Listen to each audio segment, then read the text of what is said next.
আল্লাহ পাক বলেন, ইয়া আইয়ুহাল্লাযীনা আমানুত্তাকুল্লাহা ওয়া কুনু মা'আস সাদিকিন। ঈমানদারগণ, তোমরা মুত্তাকি হও, তোমরা আল্লাহওয়ালা হও, তোমরা তাকওয়াবান হও। মুত্তাকি কিভাবে হবে? ভেতরে আল্লাহর ভয় কিভাবে ঢুকাবে? আল্লাহ পাক বলেন, ওয়া কুনু মা'আস সাদিকিন। তোমরা সাদিকিনের সঙ্গ লাভ করো, খাঁটি আল্লাহর ওলিদের সঙ্গ লাভ করো, নবীর ওয়ারিসদের সঙ্গ লাভ করো। হযরত ইমাম গাজ্জালী রাহমাতুল্লাহ বলছেন, ওয়ারিস দুই প্রকার, নবীর ওয়ারিস দুই প্রকার। এক প্রকার ওয়ারিস হলো অর্ধেক ওয়ারিস, অর্ধেক ওয়ারিস। আর এক প্রকার ওয়ারিস হলো পরিপূর্ণ ওয়ারিস। হযরত ইমাম গাজ্জালী রাহমাতুল্লাহ বলেন, যে আলেম শুধুমাত্র ইলমে জাহির শিখলো, ওই আলেম হলো নবীর অর্ধেক ওয়ারিস। আর যে আলেম ইলমে বাতিন হাসিল করলো, ওই আলেম হলো নবীর পরিপূর্ণ ওয়ারিস, পূর্ণ ওয়ারিস। ইলম দুই প্রকার, ইলমে জাহির, ইলমে বাতিন। গুনাহ দুই প্রকার, জাহিরি গুনাহ, বাতিনি গুনাহ। আল্লাহ পাক কোরআনে কারীমের মধ্যে বলেন, ওয়াযারু যাহিরাল ইসমি ওয়া বাতিনা। তোমরা জাহিরি গুনাহ ছেড়ে দাও, তোমরা বাতিনি গুনাহ ছেড়ে দাও। জাহিরি গুনাহ কি? প্রকাশ্য গুনাহ, যেই গুনাহ মানুষ দেখে, গান গাচ্ছে, নাচতেছে, এটা যে গুনাহ সবাই দেখতেছে। মদ পান করতেছে, এটা যে গুনাহ দেখতেছে। নামাজ তরক করতেছে, এটা হারাম, এটা যে গুনাহ মানুষ দেখতেছে। আর এক প্রকার গুনাহ আছে, যেই গুনাহগুলি দেখা যায় না।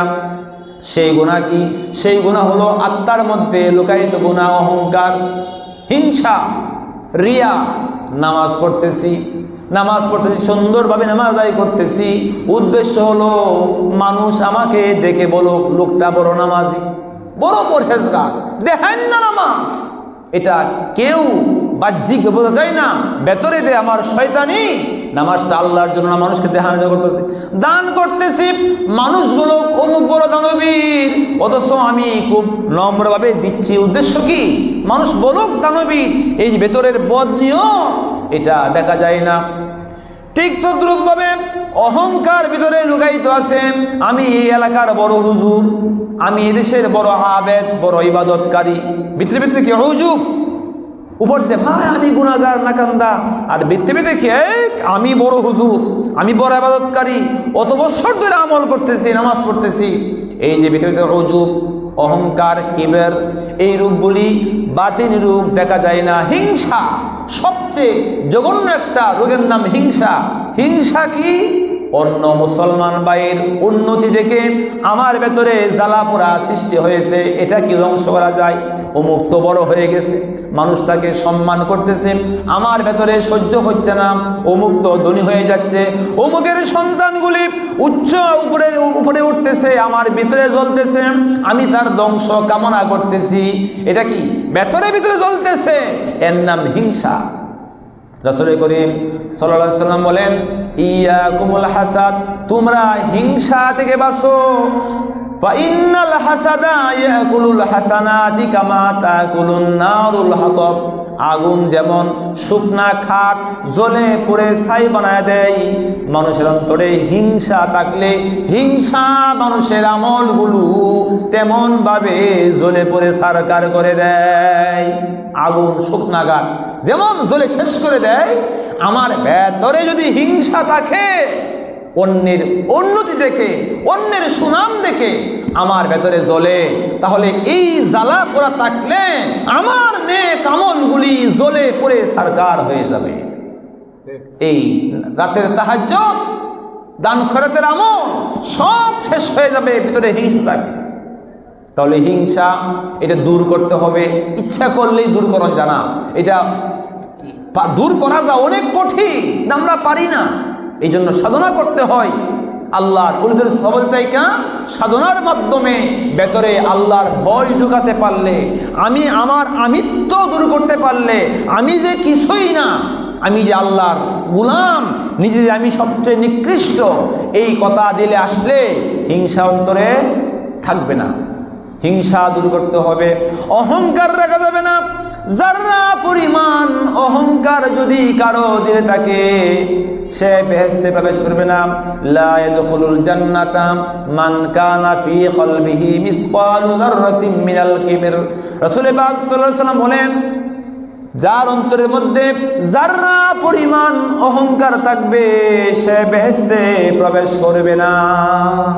অহংকার, টাকার অহংকার, ধন সম্পদ বেশি, আমি বড়, এদেশের অমুক ফকিন্নির হুত, কাউকে ফকিন্নির ফুট বলে গালি দেওয়া, তাচ্ছিল্য করা না।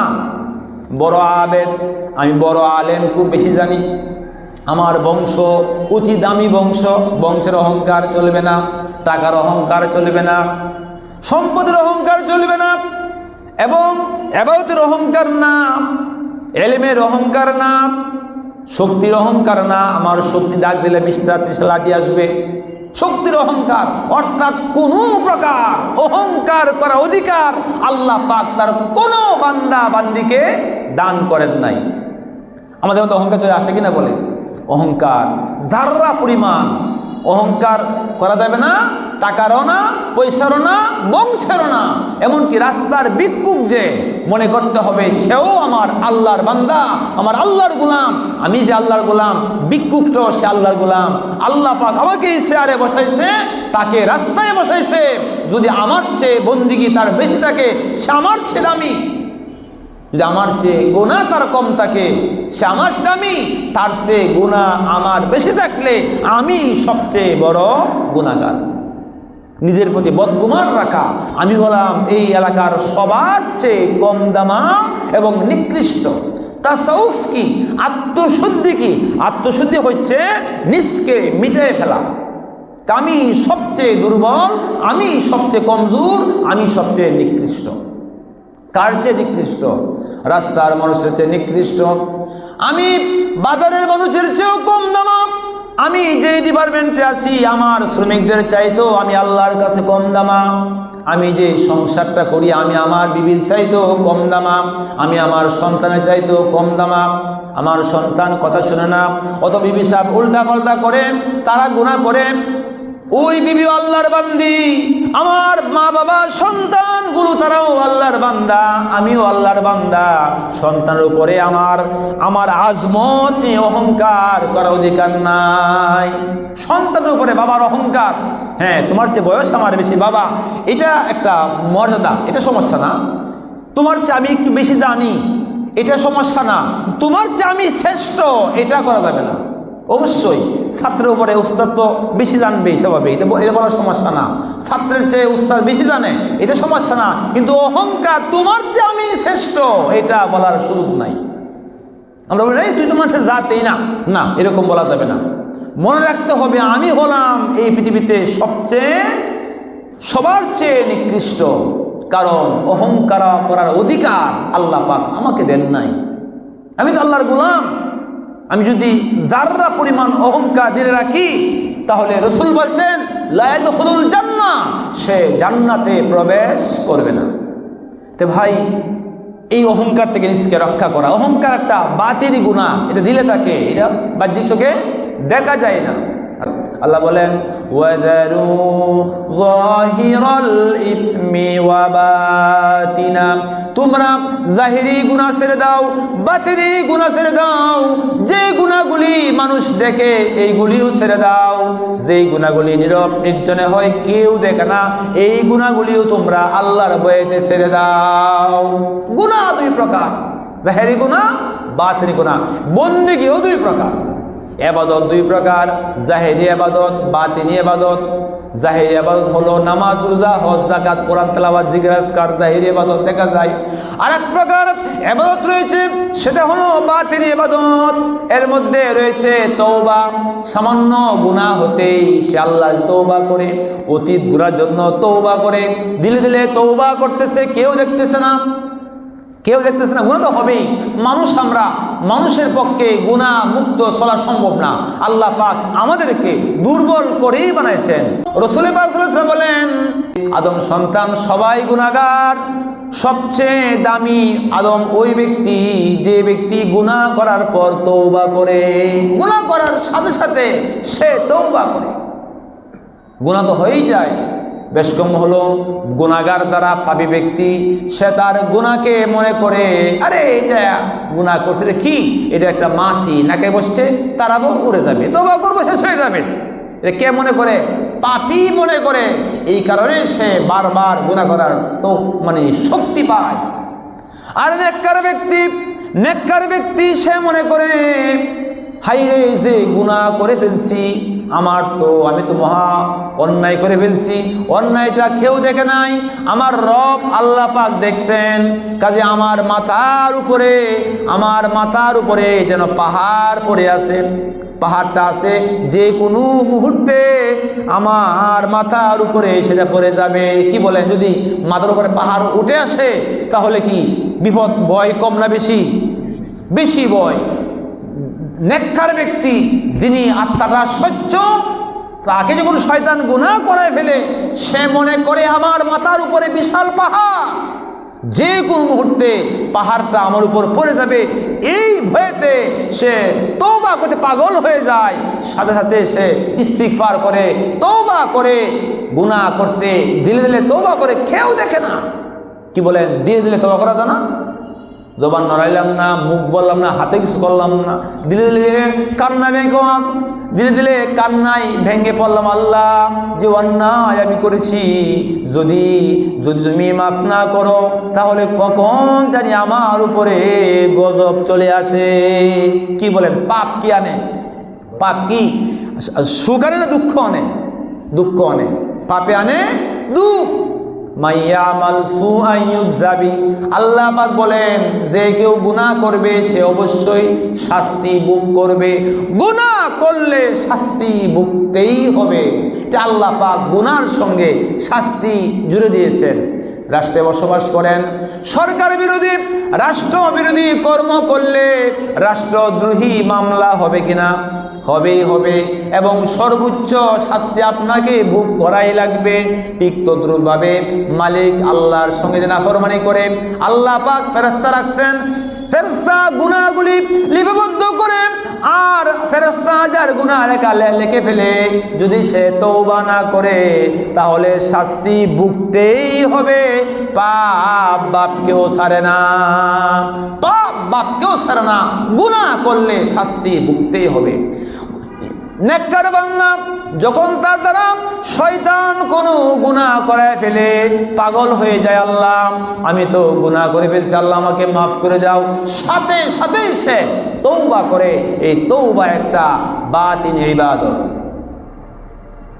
তাওয়াক্কুল, দুনিয়ায় চলতে ফিরতে আপদ বিপদ আসবেই, বিপদে পড়ে আল্লাহর উপর ভরসা করা।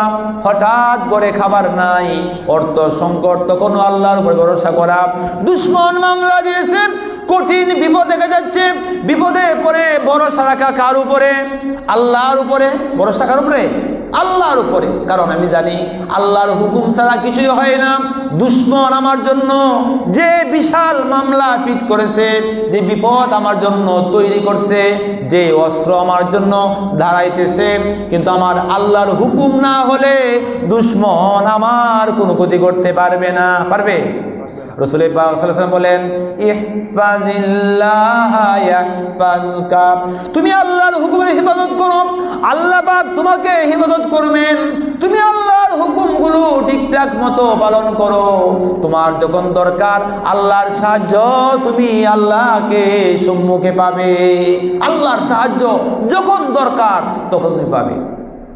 ওয়া'লাম আন্নাল উম্মাতা লাউ ইজতামাআত আলা আন ইয়ানফাউকা বিশাইইন লাম ইয়ানফাউকা ইল্লা বিশাইইন ক্বাদ কাতাবাহুল্লাহু লাক, যদি দুনিয়ার সমস্ত মানুষ মিলে তোমার কোনো উপকার করতে চায়, লা ইয়ানফাউকা, ওয়ালা তোমার উপকার করতে পারবে না, ইল্লা বিশাইইন ক্বাদ কাতাবাহুল্লাহু লাক, কেবল সেইটুকুই পারবে যেইটুকু আল্লাহ পাক তোমার ভাগ্যে লিখিয়ে রাখছেন। আমরা আশায় আছি আমার চাচা বড় লোক, তিনি আমাকে ধনী বানায় দিবেন, মামা এমপি মন্ত্রী তিনি আমাকে সাহায্য করবেন। আল্লাহর রাসূল বলেন সাবধান, আল্লাহ পাক যদি তোমার ভাগ্যে সাহায্য লিখে না দেয়, তোমার মামা এমপি না আরো বড় মন্ত্রী হলেও তার সাহায্য তুমি পাবে না। আল্লাহ পাক না লেখলে পাবেন না, আল্লাহ পাক যেটুকু লেখেন এটুকুই পাবে। ওয়ালাউ ইজতামাউ আলা আন ইয়াদুররুকা বিশাইইন লাম ইয়াদুররুকা ইল্লা বিশাইইন ক্বাদ কাতাবাহুল্লাহু আলাইক। নবীজি বলেন, দুনিয়ার সমস্ত মানুষ মিলে যদি তোমার কোনো ক্ষতি করতে চায়, লা ইয়াদুররুকা, ওরা তোমার কোনো ক্ষতি করতে পারবে না, ইল্লা বিশাইইন ক্বাদ কাতাবাহুল্লাহু আলাইক, কেবল সেইটুকুই পারবে যেইটুকু আল্লাহ পাক তোমার ভাগ্যে লিখিয়া দিয়েছে। দুশমন আমাকে মেরে একটা হাত ভেঙে ফেলছে, মনে করেন, আমাকে মাথায় রাখতে হবে দুশমন আমাকে যে আঘাতটা করছে এটা আল্লাহ পাক আগেই আমার ভাগ্যে লিখছেন, তোর একটা অমুক দিন ওয়াইটের সময় একটা হাত ভাঙা যাবে। যেইটুকু আল্লাহ পাক লিখছেন দুশমন এইটুকুই করছে, এর বেশি একটা চুল বেশি বাঁকা করার শক্তি তার নাই। আমার যদি আল্লাহ পাক 1 মণ কষ্ট লিখিয়া দেন, দুশমন যদি আমাকে 35 কেজি কষ্ট দিয়া দেয়, আরো 5 কেজি কষ্ট আমাকে অন্য কোনোভাবে ভোগ করা লাগবে, ভোগ করাই লাগবে। আল্লাহ পাক আমাকে কষ্ট 1 মণ কষ্ট কেন লিখছেন? মালিক আমার পরীক্ষার জন্য লিখছেন। পরীক্ষা কেন হয়? পরীক্ষা 2 কারণে হয়। এক, পরীক্ষার দ্বারা বান্দার গুনাহ মাফ হয়, যদি গুনাহ না থাকে পরীক্ষার দ্বারা বান্দার দরজা বৃদ্ধি পায়। তা আমার আল্লাহ পাক আমার জন্য যে পরিমাণ কষ্ট লিখে রাখছেন, দুনিয়ার সমস্ত দুশমন মিলে তার চেয়ে বেশি কষ্ট দিতে পারবে না। আর যেই কষ্ট আল্লাহ পাক আমার জন্য নির্ধারণ করছেন, যদি আমার দুশমন আমাকে সেই কষ্ট না দেয়, অন্য কোনোভাবে অ্যাক্সিডেন্টে আমার সেই হাতটা ভেঙে যাবে, কদ্দুর হবে, যে পরিমাণ কষ্ট আল্লাহ পাক আমার জন্য লিখছেন ওই পরিমাণ কষ্ট আমাকে ভোগাই লাগবে, এর বেশি একটু আসবে না। আর একটু কম কষ্ট ভোগ করেও কি আমি নিস্তার পাবো না? আমার রব আমার জন্য যা নির্ধারণ করছেন সেটাই হবে। ওয়া ইয়ামসাসকাল্লাহু বিদুররিন ফালা কাশিফা লাহু ইল্লা হু ওয়া ইউরিদকা বিখাইরিন ফাহুয়া আলা রাদ্দি ফাদলি। আল্লাহ পাক বলেন, যদি কেউ যদি তোমার কোনো ক্ষতি না করে, আর আল্লাহ পাক যদি তোমার ক্ষতি করতে চান, তাহলে আল্লাহর ক্ষতি থেকে তোমাকে কেউ রক্ষা করতে পারবে না। ওয়া ইউরিদকা বিখাইরিন ফাহুয়া আলা রাদ্দি ফাদলি। কেউ যদি তোমার কোনো উপকার না করে, তোমাকে সাহায্য কেউ না করে, আল্লাহ পাক তোমাকে যদি উপকার করতে চান, তাহলে আল্লাহর উপকার, আল্লাহর দেওয়া অনুগ্রহ দান তোমার উপর থেকে কেউ তা প্রত্যাহার করতে পারবে না। ওয়াল কদরি খাইরিহি ওয়া শাররিহি মিনাল্লাহি তাআলা। তাকদীরের ভালো মন্দ যা কিছু ঘটে কার পক্ষ থেকে? কেবলমাত্র আল্লাহ তাআলার পক্ষ থেকে। এই যে বিশ্বাস, এই বিশ্বাস মজবুত অন্তরে রাখা, এটা হচ্ছে তাওয়াক্কুলের একটা বড় মাধ্যম। খুব ভালো করে খেয়াল রাখা, আমার জীবনের ভালো মন্দ যা ঘটবে আল্লাহর পক্ষ থেকে। যদি দেখতেছি আমার সন্তান আমাকে আঘাত করছে, বিবি সাহেব আমাকে জ্বালাতন করতেছে, বাবা আমাকে ঠকাইছে, আছে না এরকম? অনেক বাবাও সন্তানের উপর জুলুম করে। বাবার জন্য উচিত নয় সন্তানের উপর বেইনসাফি করা, সকল সন্তানকে সমান দেখা। যদি কোনো বাপ তার সন্তানকে ঠকাইয়া থাকেন, সন্তানকে মনে রাখতে হবে, আমার বাবা আমাকে যে পরিমাণ ঠকাইছে, যে পরিমাণ কষ্ট দিয়েছে, মালিকের পক্ষ থেকে আমার জন্য ওই পরিমাণ কষ্ট আগে থেকেই লেখা। এই কষ্টটা আমার বাবা না দিলে অন্য কোনোভাবে আমাকে ভোগ করাই লাগতো। কাজে ইমানদার তাকায় থাকে আমার ভাগ্য তো আসমান থেকে আসবে, আমার আল্লাহ পাক আমার জন্য যা করেন সেটাই হবে। তাহলে যখন তার একিন চলে যায় আল্লাহর দিকে, তখন তার পেরেশান থাকে না। আমরা পেরেশান ভোগ করি যে হাই রে, ওর জ্বালা আমি অস্থির, ও আমাকে শেষ করছে, ওর যন্ত্রণা আমি অস্থির। না, সে তাকায় থাকে এটা আমার ভাগ্যে ছিল, আল্লাহ পাক তোদের রাখছিলেন। কাজে আমার এই দুশ্মন, আমার এই সন্তান, আমার এই ভাই আমাকে যেই কষ্ট দিয়েছে, আমাকে যে আঘাত করেছে, এই আঘাতটুকু আল্লাহর পক্ষ থেকে আমার জন্য নির্ধারিত ছিল। কাজে কোনো শক্তি নাই এই কষ্টটা আমার ওপর থেকে কেউ নিতে পারে। তবে হ্যাঁ, রাস্তা একটা আছে, আমি যদি তওবা করি, নেক আমল বেশি করি, তাহলে আল্লাহ দয়া করে আমার এই কষ্টটা কেটে দেন, ইনশাল্লাহ কষ্ট আসবে না। আমরা তো আজকে দোয়ার পথে অনেক পিছে, দোয়া করতে চাই না। রাসূল করিম সাল্লাল্লাহু আলাইহি ওয়াসাল্লাম বলেন, বান্দার উপরে যে বিপদ নগদ আছে, বান্দার দোয়ার দ্বারা সে বিপদ দূর হয়ে যায়। আত-তাকদীরু লা ইয়ারুদ্দুল বালা ইল্লা ফি দুআ। মানুষের তকদিরের লেখা বিপদ এটা লঙ্ঘন হয় না, তকদির পরিবর্তন হয় না। মানুষের উপরে যে বিপদ লেখা সেটা খণ্ডন হয় না, ইল্লা ফি দুআ। দোয়ার দ্বারা আল্লাহ পাক তকদিরের লেখা বিপদটাও উঠায় আনেন। বেশি বেশি দোয়া করা। নবীজি দোয়া করতেন, দোয়া শিখাইছেন। এমন কি বৃদ্ধকালে, অকর্মণ্য বয়সে কষ্ট হয় না মানুষের? নবীজি দোয়া শিখাইছেন। আমাদের হুজুরের কিতাবে, শাইখ কিতাবে লেখা আছে এই দোয়া, আল্লাহুম্মা ইন্নী আউযু বিকাল জুবনি ওয়া আউযু বিকা মিন আন উরদ্দা ইলা আরদাল উমর। আল্লাহ, আমি তোমার কাছে কঠিন থেকে মুক্তি চাই, বৃদ্ধকালের অকর্মণ্য বয়স থেকে, যাতে অন্যের বোঝা হয়ে থাকতে না হয়। লম্বা সময় বিছানায় প্রস্রাব পায়খানা করা যে কষ্ট, আল্লাহ এই কষ্ট থেকে আশ্রয় চাই। নবীজি প্রত্যেক নামাজের পর এই দোয়া করার কথা বলেছেন, ওয়া আউযু বিকা মিন আন উরদ্দা ইলা আরদালিল উমুর। তাহলে আমরা যদি এই দোয়া করি, আল্লাহ আমাকে সেই বৃদ্ধকালের কষ্ট থেকে রক্ষা করো, তাহলে কি আল্লাহ রক্ষা করবেন না? দোয়া এমন এক আমল, দোয়ার দ্বারা বান্দার উপরে যেই বিপদ আছে, দোয়ার দ্বারা সেই বিপদ কেটে যায়।